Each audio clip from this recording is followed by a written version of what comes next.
Bienvenue dans cette nouvelle édition avec 3 grands titres dans ce journal des sports. Nous parlerons des prochaines élections à la FIFA et des enjeux pour les pays africains qui sont affiliés. Barrage aller de la Coupe de la Confédération, que faut-il retenir? Analyse avec l'un de nos éditorialistes. Et puis les coureurs du Burkina Faso font main basse sur le Tour cycliste du Togo qu'ils ont dominé jusque dans la capitale à Lomé. Tout d'abord, donc, l'enjeu sera-t-il capital pour le prochain candidat à l'élection de la FIFA? C'est dans moins de 2 semaines et les fédérations africaines pourraient faire pencher la balance pour l'un des candidats.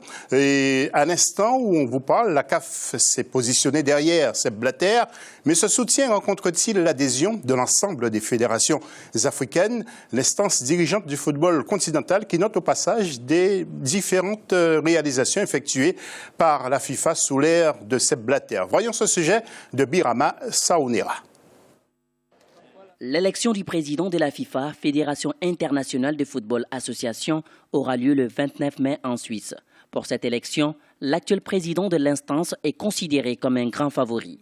Le soutien de la CAF, Confédération africaine de football, à Sepp Blatter semble acquis. Le soutien de la CAF est admis par toutes les fédérations africaines. Plusieurs voix se sont levées pour évidemment apporter ce soutien à M. Blatter. Il s'agit notamment de M. Kessi Nyantakyi du Ghana et aussi la zone est de l'Afrique qui a également apporté son soutien. Maintenant, il faudra poser peut-être la question individuellement aux associations nationales pour savoir ce qu'ils en pensent. Mais globalement, on va dire que oui, l'Afrique est totalement acquise à la cause de Sepp Blatter. Le continent africain représente 54 des 209 voix appelées à se prononcer sur l'élection du futur président de l'instance internationale de football. Pour les spécialistes du ballon rond, le vote africain est décisif dans cette élection. Il y a 54 pays africains qui sont affiliés à la FIFA. Donc, si vous faites bien les comptes, 54 pays, c'est beaucoup pour pouvoir faire élire le président de la FIFA. Et d'ailleurs, ces dernières semaines, dans sa campagne, le président Sepp Blatter a multiplié les visites en Afrique pour pouvoir convaincre son électorat, pour pouvoir énumérer toutes les réalisations que la FIFA a apportées à l'Afrique depuis son accession à la présidence. Le président de la CAF, Issa Hayatou, a appelé les présidents des fédérations de la zone CAF à voter en faveur du président Sepp Blatter. Pour beaucoup d'observateurs, les consignes du dirigeant du football africain ont beaucoup de sens d'être suivies le 29 mai prochain.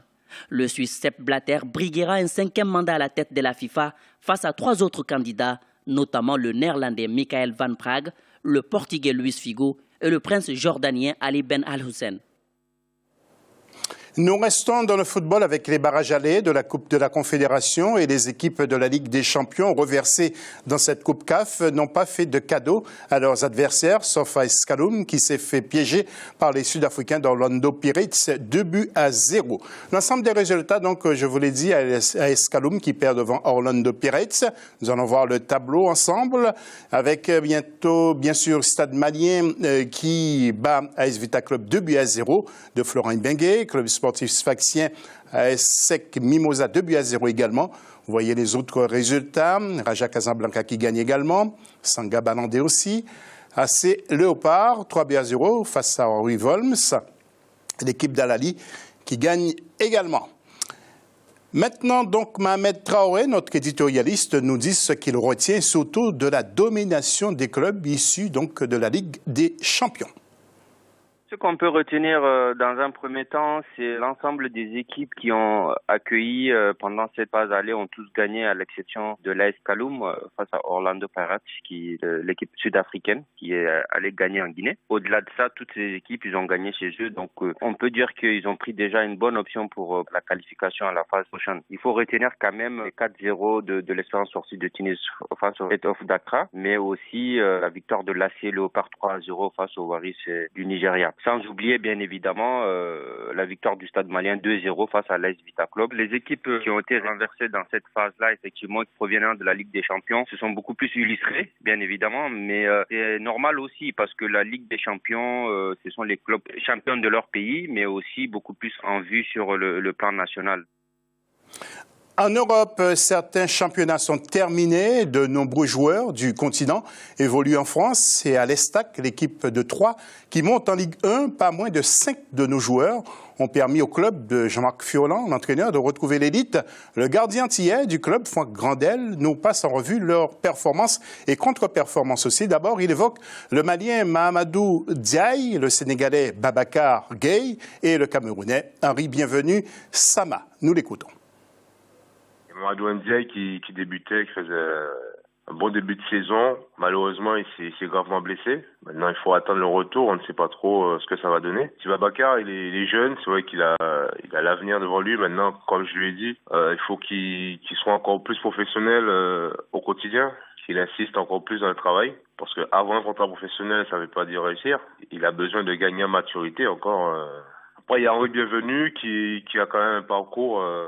Bon, par contre, il a quand même l'expérience, il a joué à Fenerbahçe, il a quand même voyagé pas mal. Il termine assez bien la saison. Bon, je pense que lui, il a l'opportunité. Deux autres joueurs de notre continent à l'Estac, le Camerounais Christian Bekamenga et le Franco-Ivoirien Mori Koné. Bekamenga qui n'a pas eu beaucoup de chance, qui est arrivé, puis bon, s'est blessé. Bon, hier, j'étais avec lui, on a eu l'occasion d'en discuter. Il me dit, bon, il est prêt à l'année prochaine à faire quand même beaucoup d'efforts, même pendant les vacances, à bien se reposer, à se préparer parce qu'il sait que l'année prochaine, ça va être compliqué.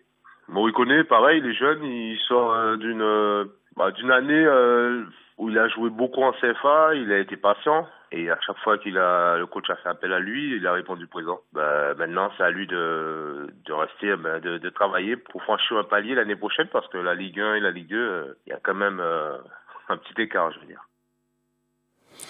Le Tour cycliste du Togo maintenant, qui a pris fin ce dimanche 17 mai dans les rues de Lomé, et c'est finalement le Burkinabé Bamogo Sédou qui a conservé son maillot jaune qu'il a récupéré lors de la 3e étape. C'est d'ailleurs Bamogo Sédou qui remporte la dernière étape dans les rues de Lomé lors d'un critérium de 48 km. Il a réalisé un temps d'1 heure, 15 minutes et 7 secondes, suivi d'un autre pensionnaire du Burkina Faso, Yerbanga, et le Burkina Faso est premier au classement général par équipe devant la France et la RDC. Encore un gros coup donc de chapeau à Bamogo Sédou. Nous enchaînons avec une autre info en bref, et c'est de l'athlétisme pour vous signaler bien que l'Éthiopienne Almaz Ayana a sous-volé les 5000 mètres du meeting de Shanghai qui compte pour la seconde étape de la Ligue de Diamant. Elle a bouclé la distance en 14 minutes, 14 secondes et 32 centièmes devant la Kenyane Viola Gelaga Kibirot. Almaz Ayana, 23 ans seulement, a explosé son record personnel qui était de 14 minutes 25 secondes et 84 centièmes.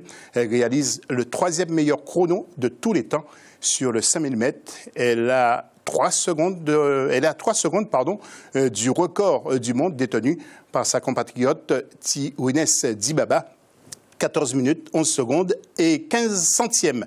Les athlètes africaines qui ont raflé les 13 premières places du meeting de Shanghai, elles ont laissé que des miettes aux autres.